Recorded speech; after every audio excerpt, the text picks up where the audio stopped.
영화를 안 본 분은 있어도 이 장면은 아마 한 번씩은 전부 보셨을 겁니다. 또 영화를 안 본 분은 있어도 한 번만 보신 분은 아마 없을 이 영화, 바로 인셉션입니다. 개봉한 지 10년이 지났지만 지금까지도 결말을 두고 논쟁을 할 정도로 인셉션은 2010년 개봉 당시에 영화 파급력이 엄청났었습니다. 인셉션은 10년이 지난 지금 2020년 1월 29일에 재개봉을 앞두고 있습니다. 안 본내 삽니다 라는 말이 나올 정도로 사랑받는 영화인데요. 이토록 사랑받는 이유야 여러가지 이유가 있겠지만 그냥 영화가 재밌습니다. 인셉션은 꿈속에서 생각을 훔치고 대상의 잠재의식 속에 생각을 심는 뛰어난 상상력의 시나리오를 기반으로 한 SF 장르입니다. 그럼에도 불구하고 개연성이 떨어지지 않는 탄탄한 스토리와 작품성으로 많은 사람들의 인생 영화가 되었습니다. 꿈속의 꿈을 이용하여 현실을 조작하는 강렬한 소재 덕분에 아직까지 관객들의 머릿속에 강하게 남아있는 영화인데요. 완성도가 높은 시나리오를 완벽하게 연기할 수 있는 연기파 배우들의 출연을 빼놓을 수 없습니다. 주인공 코브 역의 디카프리오를 포함한 화려한 주연 배우들이 연기하여 관객들로 하여금 좀 더 영화에 빠져들 수 있게 만들죠. 다크나이트 시리즈의 감독인 크리스토퍼 놀란 감독이 제작을 맡아 다크나이트에서 보았던 익숙한 배우들도 몇몇 보여 관객들에게 반가움을 느끼게 합니다. 이 영화에서 조셉 고든 레빗이 맡은 아서 역은 원래 다크나이트의 조커, 히스레저가 연기하기로 했었는데 안타깝게도 히스레저가 세상을 떠나게 되어 히스레저와 닮은 조셉 고든 레빗이 연기하게 되었다고 합니다. SF 장르이면서 영화의 작품성과 스토리가 좋은 만큼 그 내용을 뒷받침해주는 영화 내에서의 지식들이 좀 많은 편인데요. 이러한 영화의 내용을 이해하기 위해 필요한 지식들을 관객들에게 전달하는 방법으로 팀에 새롭게 합류한 신입 설계자 아리아드네를 교육하는 장면을 보여줍니다. Create and perceive our world simultaneously, and our mind does this so well that we don't even know what's happening. 관객들이 머릿속으로 떠올릴 만한 질문들도 아리아드네가 대신 물어봐주면서 What's a kick? This, Ariadne, would be a kick. 관객들은 불편하지 않게 영화 속의 지식들을 전달받게 되죠. 꿈에 들어가 생각을 훔치는 디셉션과 반대로 꿈에 들어가 생각을 심는 인셉션.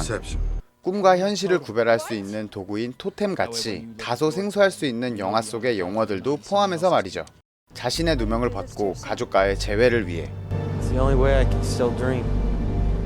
경쟁사를 도산시켜 자신의 회사의 성장을 위해 We are the last company standing between them and total energy dominance.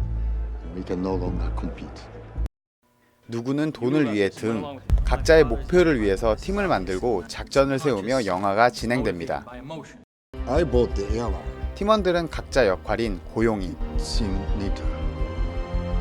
팀원들을 안전하게 꿈속으로 들어갈 수 있는 안정제를 제조하는 약제사, 사전 조사를 담당하는 포인트맨, 문서 조작과 사람을 속이는 위족군, You let me back here.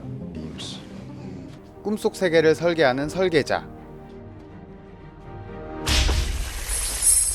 그리고 팀의 리더이자 추출자 코브까지 You're in a dream.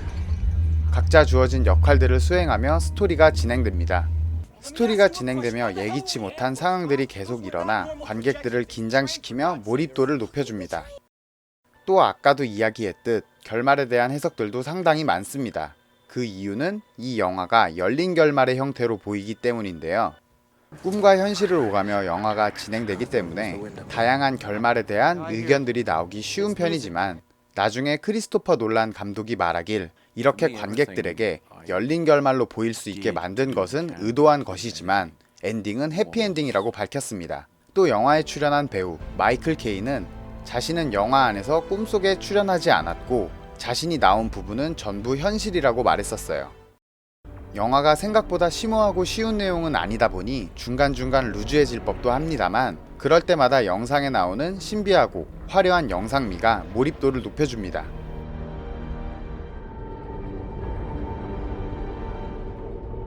영화를 통틀어 가장 인상적으로 꼽히는 장면, 복도에서의 메인 격투씬인데요. 이 장면을 촬영하며 CG 처리를 최소화하는 것을 좋아하는 놀란 감독답게 복도 세트를 만들어 실제로 돌리면서 촬영을 했다고 합니다.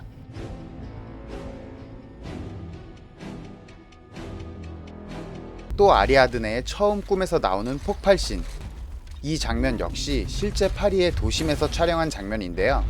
도시미니만큼 폭발물을 사용하지는 못하고 압축 공기를 터뜨리는 방식으로 촬영했다고 합니다. 꿈속에서 나오는 도심 속에 기차가 출현하는 장면도 실제 트랙터에 기차 모형을 씌워서 직접 자동차를 부셔가며 찍은 장면인데요. 재밌는 건 이 기차 모형을 운전한 사람은 다크나이터의 조커 추격신. 지금 본 이 씬에서 트레일러를 운전했던 베테랑이라고 합니다. 이러한 시도 덕분에 영화 인셉션은 아카데미 시상식에서 시각효과상, 촬영상을 포함한 4관왕의 타이틀을 얻었습니다. 10년이나 지나 재개봉한 영화지만 지금 다시 봐도 명작이라는 생각이 드는 인셉션. 다시 영화관에서 처음 보았을 때의 전율을 느껴보는 것은 어떨까요? 영화 인셉션이었습니다. 재밌게 보셨다면 구독과 좋아요 부탁드립니다. 감사합니다. You complete me.